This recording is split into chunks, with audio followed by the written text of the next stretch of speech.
Bismillahirrahmanirrahim. Allahun e falenderojmë për shëndetet tona sinqerta, mbi vunën e gjithë pejgamberëve Muhammedin sallallahu alaihi wasallam, dërgojmë mbi familjen e tij, mbi shokët e tij dhe mbi gjithë ata që ndjekin dhe e pasojnë këtë rrugë deri në ditën e Kiametit. Të nderuar besimtarë, vazhdojmë mësimet tona njeh pejgamberin sallallahu alaihi wasallam përmes virtyteve të tij, ku kemi ardhur tek kapitulli i 36, ku autori Imam Tirmidhiu sonte na flet se si bënte shaka pejgamberi alayhi salatu wassalam. Dhe në këtë kapitull Imam Tirmidhiu na I ka sjell 6 hadithe që tregojnë formën e të bërit të shakas së pejgamberit sallallahu alaihi wasallam. Dhe shakaja si qëllim o vëllezër është futja e gëzimit apo futja e hares në zemrat e besimtarit, futja e dashurisë në zemrat e besimtarit dhe ruajtja e unitetit mes tyre. Dhe pikërisht kjo ka qenë edhe arsyeja se I dërguari I Allahut Muhamedi sallallahu alaihi wasallam ka bërë shaka me shokët e tij. Pra I dërguari I Allahut Muhamedi sallallahu alaihi wasallam ka bërë shaka me shokët e tij me atë që është realiteti, në të vërtetën. Pra I dërguari I Allahut ka bërë shaka as sa e ka kërkuar edhe nevoja për të bërë shaka me shokët e tij. Andaj I dërguari I Allahut Muhamedi sallallahu alaihi wasallam I ka bërë shokët e tij që të qeshin, mirë po profeti I Zotit nuk e ka tepruar në të bërit shaka me sahabët, pra me shokët e tij. Dhe siç kanë thonë, shakaja duhet të jetë sikurse kripa për ushqim. Shakaja duhet të jetë sikurse kripa për ushqim. Nëse në atë ushqim nuk ka krip të mjaftueshme, kanë thonë atë ushqim nuk e pranon shpirti, dhe ai pra nuk është ushqim.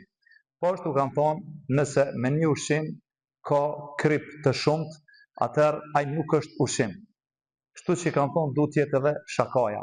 Do thonë mos të jetë e tepruar, por as nuk bën me lënë pa bë shaka hiç. Por duhet të jetë shaka mesatare, duke mos e dëmtuar njëri tjetrin dhe duke bërë shaka në atë që është realitet dhe duke bërë shaka me të vërtetën, sepse kështu ka bërë I dërguari I Allahut Muhamedi sallallahu alaihi wasallam. Pra sa është që ka bërë shaka me të vërtetën. Imam Neveviu o vëllezër na tregon dhe na thotë se kur flet se cila është shakaja e ndaluar në Islam, thotë shakaja e ndaluar në Islam është ajo shaka e cila teprohet, I kalon kufit. Ajo shaka e cila insoni apo njeriu vazhdimisht bën shaka me të tjerët. Dhe kjo lloj e shakas e bën robin që ai mu largu prej përmendjes së Allahut, mu largu prej obligimeve që Allah I lartësuar ja ka ngarku pra njeriu. Dhe kjo lloj e tepruar me shakas e vdes zemrën. Dhe kur vdek zemra njeriu, pra ajo zemër largohet nga dhikri dhe të përmendurit e Allahut. Andaj në shumicën e rasteve isha ata të cilët bëjnë shaka dhe shakaja atyre është për t'i nënshmuar të tjerët. Dhe shakaja atyre është shkasi I armiqësisë dhe urrëties mes njëri tjetrit. Dhe pikërisht kjo është shaka të cilën e ka ndaluar pejgamberi alayhi salatu wasalam dhe është e ndaluar në Islam. Por se shakaja që është e lejuar dhe shakon të cilën e ka praktikuar I dërguari I Allahut Muhamedi sallallahu alaihi wasallam ka qenë shakaja në të vërtetën, në realitetin, duke mos e tepruar, por I dërguari I Allahut ngajherë bënte shaka, mirë po në shumicën e rasteve I dërguari I Allahut Muhamedi sallallahu alaihi wasallam nuk ka bërë shaka, sepse pra hajgari apo mahia apo shakaja e tepërt e ngurcon edhe zemrën e njeriu. Po të njëjtën kohë vëllezër nuk kërkohet që një insoni gjithmonë me qenë serioz. Nuk është e pëlqyeshme që gjithmonë insoni me qenë serioz. I dërguari I Allahut Muhamedi sallallahu alaihi wasallam nuk ka qenë kështu. Pra, me ne insoni gjithmonë serioz e kundërshton sunetin e pejgamberit alayhi salatu wasalam, sepse I dërguari I Allahut ka kesh, ka buzëqesh, ka çajt, ka bërë shaka, pra ka bërë humor, ka bërë mahi, po të njëjtën kohë dhe pejgamberi alayhi salatu wasalam ka qenë edhe serioz. Dhe autori o vëllezër Imam Tirmidhiu e fillon këtë kapitull pra si apo forma e të bërit shaka të pejgamberit alayhi salatu wasalam me hadithin 235 nga Anas ibn Maliku radiallahu anhu, i cili thotë se pejgamberi alayhi salatu selam ka thonë, o ti me dy vesh. Pejgamberi alayhi salatu selam i është drejtuar Anas ibn Malikut duke i thonë, o ti me dy vesh. Pra, e që është për qëllim shakaja pejgamberit. Pra, i dërguari i Allahut ka bërë shaka me Anas ibn Malikun dhe i ka thonë, o ti me dy vesh. Realisht, shakaja profetit është në të vërtetën edhe në hakun, se secili prej nesh i ka dy vesh. Pastaj çfarë kanë thonë ulemaja? Pra, kur i dërguari i Allahut i ka thonë Anas ibn Malikut, o ti me dy vesh, kanë thonë nuk e përjashton mundësinë e lavdrimit të Anas ibn Malikut. Çfarë do thotë kjo? Kanë thonë, o ti me dy vesh, pra o Enes, o ti i cili i ndëgjon urdhrat e Allahut, i mëson urdhrat e Allahut dhe i bindesh urdhrave të Allahut dhe i praktikon urdhrat e Allahut të lartësuar. Pra kështu e ka komentuar pra këtë fjalë të pejgamberit alayhi salatu wasalam dietarët e hadithit. Pra i dërguari i Allahut Muhamedi sallallahu alaihi wasallam e ka pas shërtorën e Ibn Malikun plot 10 vite. Edhe pse ka qenë shërtori i pejgamberit, prej modestisë së pejgamberit alayhi salatu wasalam, pra i dërguari i Allahut pra ka bërë shaka me të. Ndryshe është sot. Pra shohim ata të cilët kanë pasuri dhe janë shefa apo janë bosa, nuk bëjnë humor, nuk bëjnë shaka me punëtorët e tyre. Dhe kjo kundërshton udhëzimin e pejgamberit alayhi salatu wasalam. Pra, ata mendojnë se nëse unë bëj shaka me punëtorët e mi, kjo marrëzon autoritetin tem dhe marrëzon pozitën teme. Po pozitë më të lartë dhe autoritet më të madh se i dërguari i Allahut Muhamedi sallallahu alaihi wasallam nuk ka pas. Por ai çfarë ka bë? Ka bë humor, ka bë shaka me shokët e tij, sikurse ishte ky hadithi Anas ibn Malikut radhiyallahu anhu. Andaj kjo vlen për secilin musliman, pra me bë humor, me bë shaka mirë, po jo me tepru. Pastaj autori na sjell përsëri hadithin nga Anas ibn Malik me numër dorë 236, i cili thotë se i dërguari i Allahut Muhamedi sallallahu alaihi wasallam ka bë shaka me neve dhe njëherë i tha vllaut tim të vogël, o Ebu Umer, çfarë u bë me Nugerin, çfarë u bë me Harabelin? O Ebu Umer, çfarë u bë me zogin tënd, pra me Harabelin tënd Nugerin? Pra i dërguari i Allahut Muhamedi sallallahu alaihi wasallam ka bërë shaka jo vetëm me të rritur, ka bërë shaka edhe me fëmijë. Dhe e ka thirrë me nofk, o Ebu Umer, edhe pse ai ka qenë shumë i vogël, 3 paraprësisht deri në 5 vjet. I ka thonë, o Ebu Umer, çfarë u bë me zogin tënd, Nugerin, çfarë u bë me Harabelin? Dhe një prej dobive të këtij hadithi është se lejohet me i thirr fëmijët me emër të evladit të tij, baba i filonit, o Ebu Fulan, më thonë, o baba i filonit, kjo përfiton fëmia se ai e llogarit veten se është rrit, kështu e ka thujt pejgamberi sallallahu alajhi wasallam. Pra, edhe fëmijëve ju ka thonë ofiç, o Ebu Umer. Ndërsa emri i Ebu Umerit është Hafsun, emri i tij ka pas Hafsun, mirë po i dërguari i Allahut Muhamedi sallallahu alaihi wasallam i ka thonë, o Ebu Umer, çfarë u bë me Harabelin? Pra Ebu Umeri e ka pas një zog, i cili ka lujt me to. Dhe një ditë për ditëve i ngor zogi, që shten ka ona jon i cov zogi. Edhe i dërguari i Allahut kur e ka po Ebu Umerin, pra Hafsun, emri i tij tha, kur e ka po të mërzitur, ka bo hajgare me to. Edhe i ka thonë, o Ebu Umer, çfarë u bë me zogin tënd, çfarë u bë me Harabelin? Pra i dërguari i Allahut Muhamedi sallallahu alaihi wasallam, pra është tallë me to. Kush është Ebu Umeri? Ebu Umeri është vllahu i Anas ibn Malikut prej nonës. Është vllahu i shërtorit të pejgamberit alayhi salatu wasalam, Anas ibn Malikut prej nonës, sepse baba Anas ibn Malikut i ka vdekur si mushrik dhe pastaj nona e tij, pra nona e Enes ibn Malikut radhiyallahu anhu, me emrin e cila është e njohur Umu Sulejm, pra Ensarie prej Medinës, Ebu Talha, i cili ka qenë mushrik, e kërkon dorën e nonës së Anas ibn Malikut për të martuar dhe i jep dhurata të shumta, mirë po ajo i refuzon dhe thotë, nëse ti dëshiron vërtet martohesh me mua, dhurata e jote për mua është Islami. Pranoj Islamin edhe unë martona me ty, dhe kështu pra Ebu Talha, që ka qenë pasunik në Medinë, e pranon Islamin dhe martohet me Umu Sulejmin, nonën e Enes ibn Malikut dhe nonën e Ebu Umejrit, pra Hafsit. Edhe pse Ebu Talha pra e ka pas djalë prej gruas, e ka dosht shumë, është ai tregimi gjatë kur smuhet pra dhe i vdes,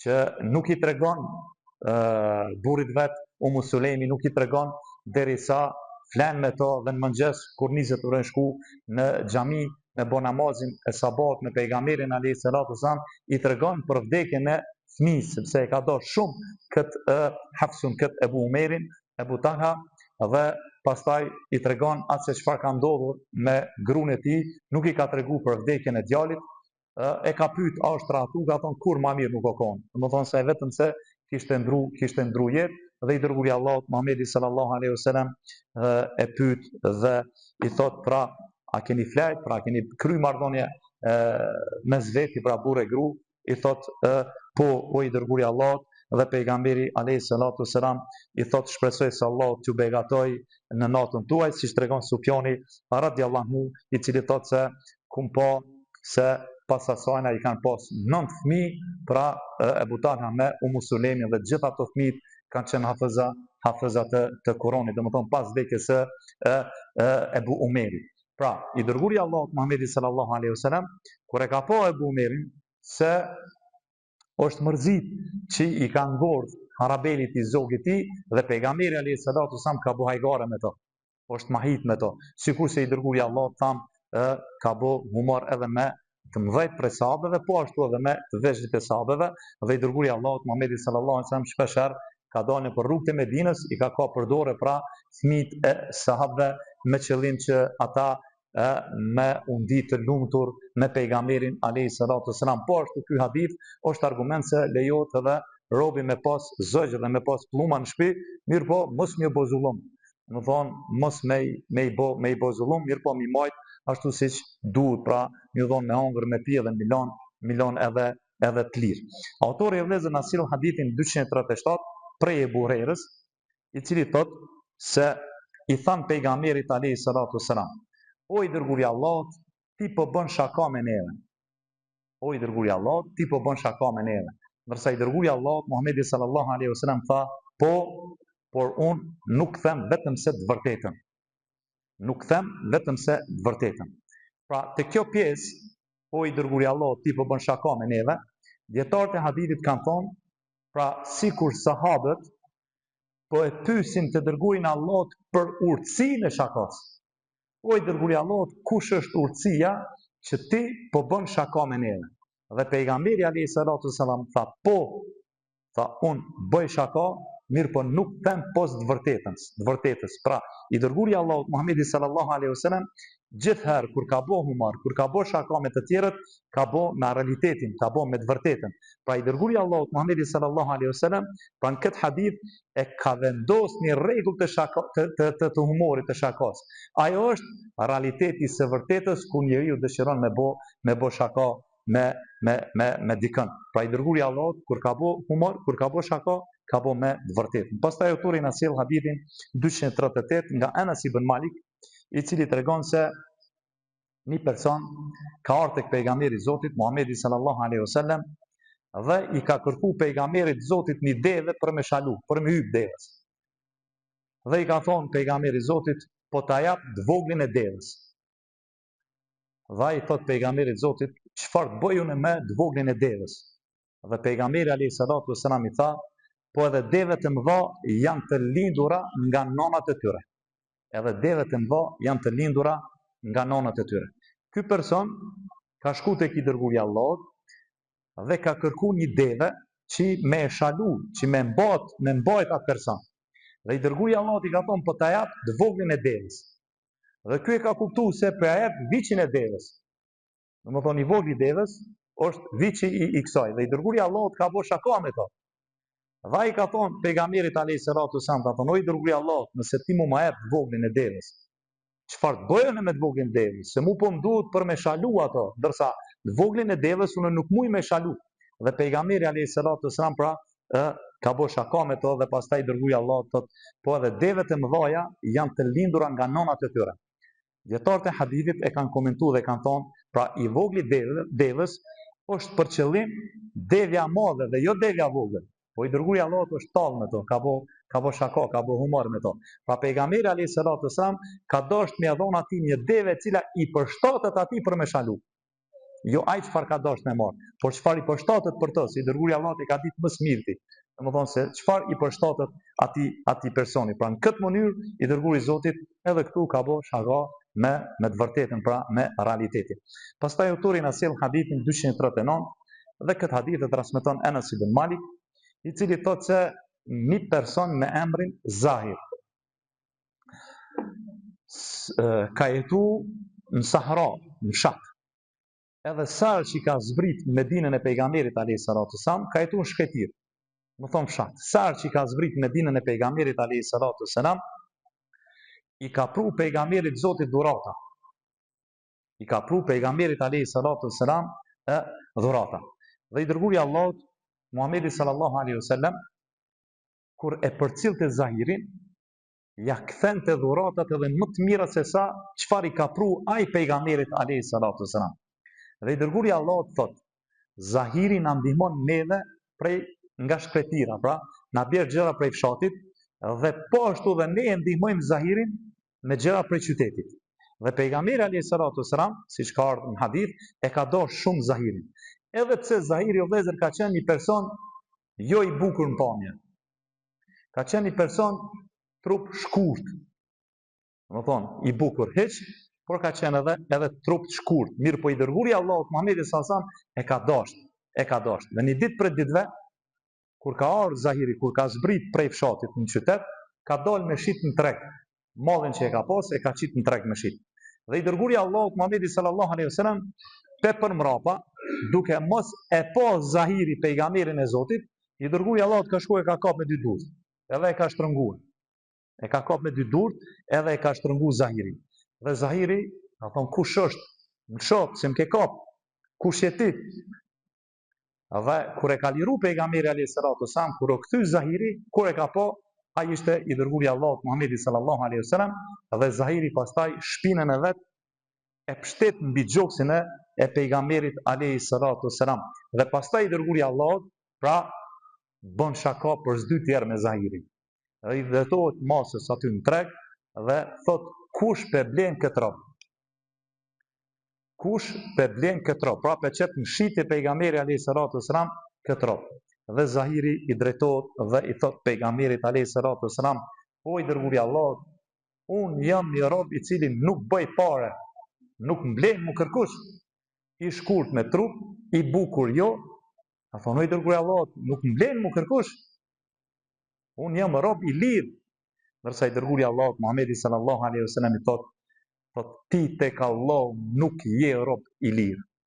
Ti tek Allah ki vlerë madhe. Me një transmetim tjetër ka ardhur: tek Allah ti je i shtrejt. Tek Allah ti je i shtrejt.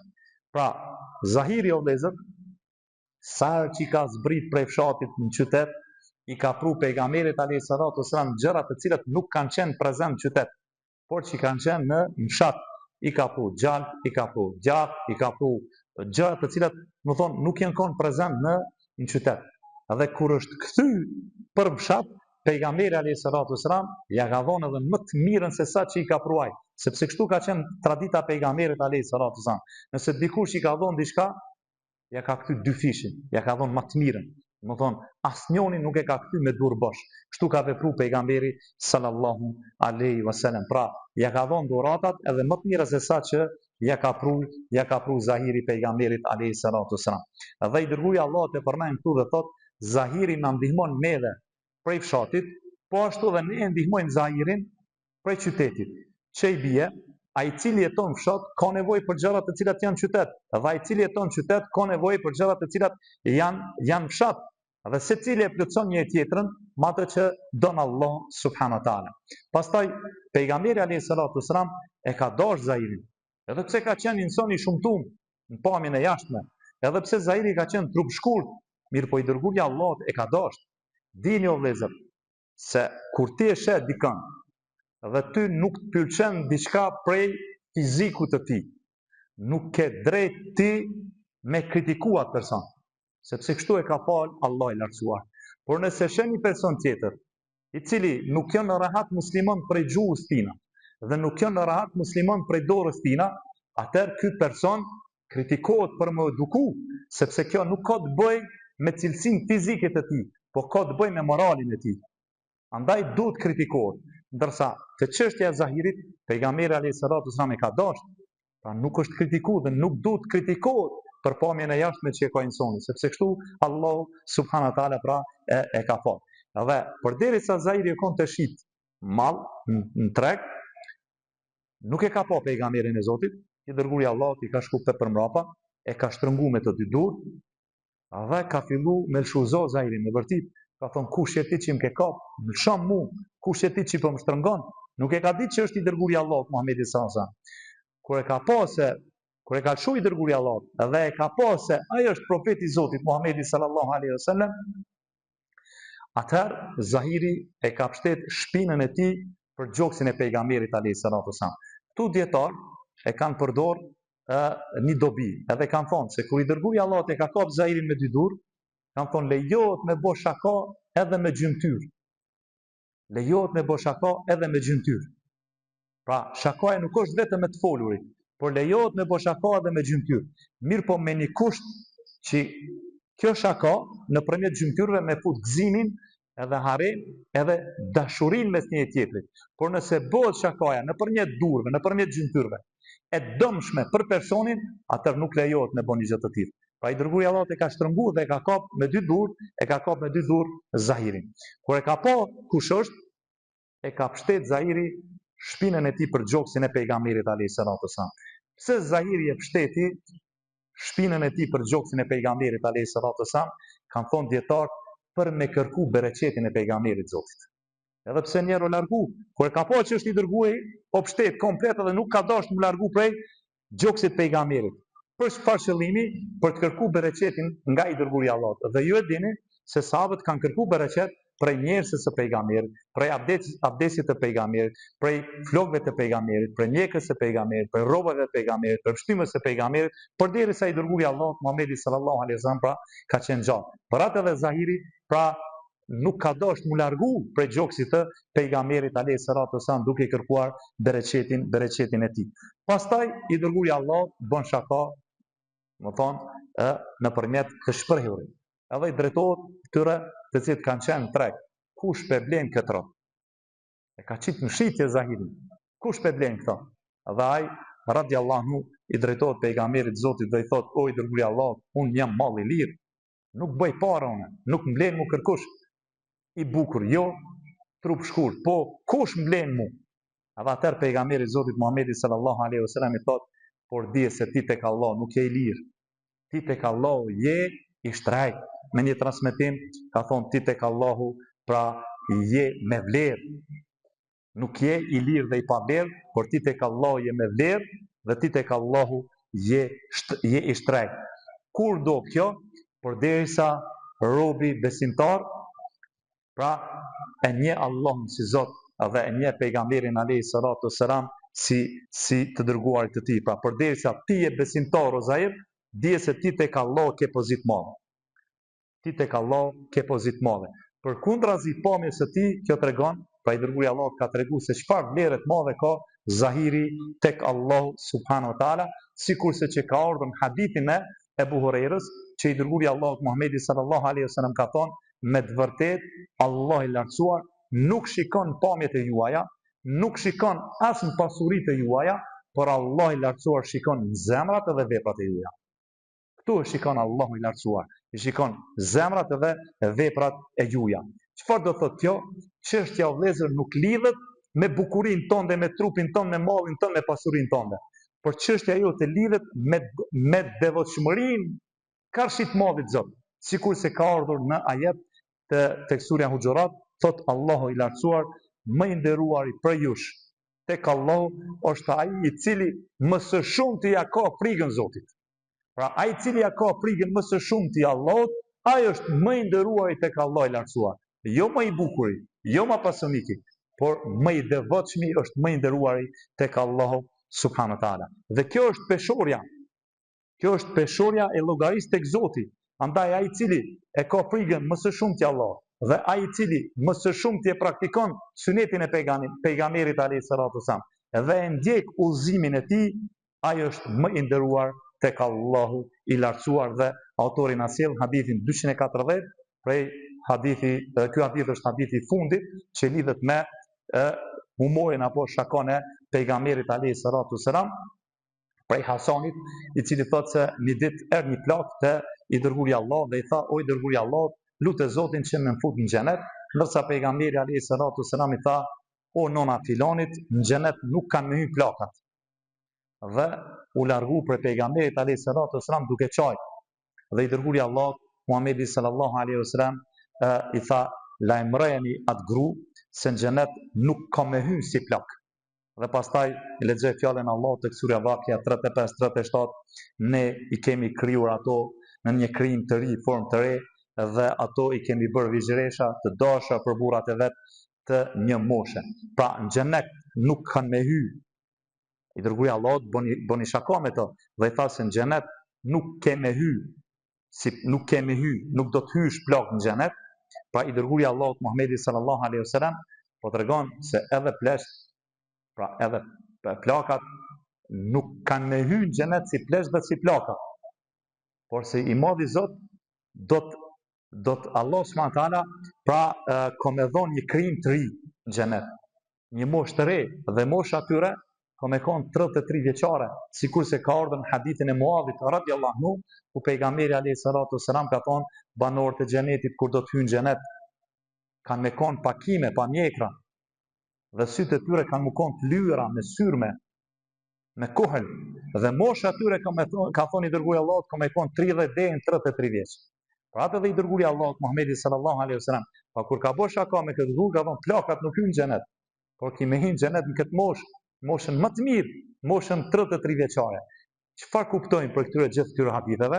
Kuptojmë se i dërguari i Allahut Muhamedi sallallahu alaihi wasallam ka bo humor, ka bo shaka, është mahit me plesh, me tri, me fëmijë, mirë po shakaja ati ka qenë vërtetën, sikurse e mësuam dhe e kuptuam prej këtyre haditheve të pejgamberit alayhi salatu wasalam. Andaj o vëllezër, edhe robi kur bën shaka nuk duhet me tepru, por duhet të ecë konform pra limitit vet.